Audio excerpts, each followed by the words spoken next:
us on YouTube or go to tyt.com/join. All right, final story for you. So Kari Lake is a Trump-backed Republican candidate for governor in Arizona. And she is one of many right-wingers who is engaged in fear-mongering about the trans community to essentially gain some notoriety, gain some political power in this race. Now, Kari Lake has joined, the same rhetoric, and I think you can see it in this tweet where she says, "Let's make this abundantly clear. This is grooming." She's referring to some sort of drag show where there are kids present. This is grooming, this is child abuse. Maybe that's acceptable in Dallas, Texas, but it will not be tolerated in a Kari Lake-led Arizona. And she also uses this kind of rhetoric about, we need God in schools. They kicked God out of schools and welcomed drag queens. That's right. There's actually a whole pro drag queen curriculum in our public schools today. Yeah. They took down our flag and replaced it with a rainbow.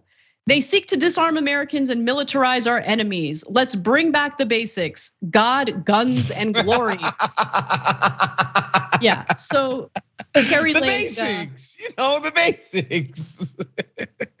Yeah, nothing about, hey, we have elderly people going bankrupt and losing their lives because they can't afford insulin. God. Like none of that. It's just God, guns, and glory. Okay, we gotta hate on the trans community. We gotta hate on drag queens. We gotta pretend as if drag queens are engaged in some sort of curriculum to groom our kids. Like complete BS.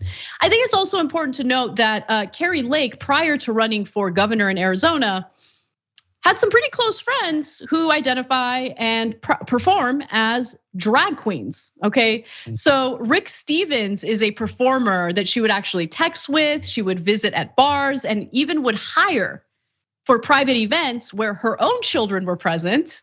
And that's an image of Kari Lake doing a little side hug action with a drag queen. So drag queens are all good and fun unless you need to throw them under the bus for your political campaigning. Was the cynicism, man, is ridiculous, and it's all just the pander. Like, how many people do we actually think are really sitting there, absolutely deathly afraid of drag queens? And by the way, drag queens kind of been in American culture at large since I was a kid, and I don't know, I think I turned out pretty decently. And like, I don't feel corrupted by having been exposed to drag culture. Dude, I mean, like what they're doing is they're pandering to people who have like this 1950s nostalgia, right? As if like everything in America was just so good and pure back then, which of course we know isn't true. I mean, obviously like segregation, like terrible treatment of people of color, like which continues today in different forms.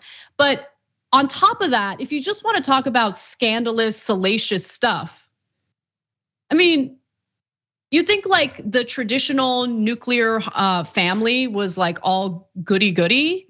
You got like the dude having affairs, you got the wife sleeping with the neighbor. Like we know what the truth is. We know what the truth is, okay?